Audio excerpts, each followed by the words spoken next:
Lesson 1. Intro to Microsoft Excel. Excel is a spreadsheet program that allows you to store, organize, and analyze information. While you may believe Excel is only used by certain people to process complicated data, anyone can learn how to take advantage of the program's powerful features.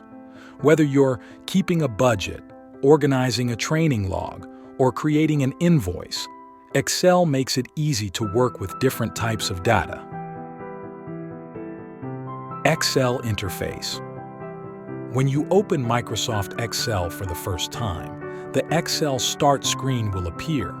From here, you'll be able to create a new workbook, choose a template, and access your recently edited workbooks. From the Excel Start screen, locate and select Blank Workbook to access the Excel interface.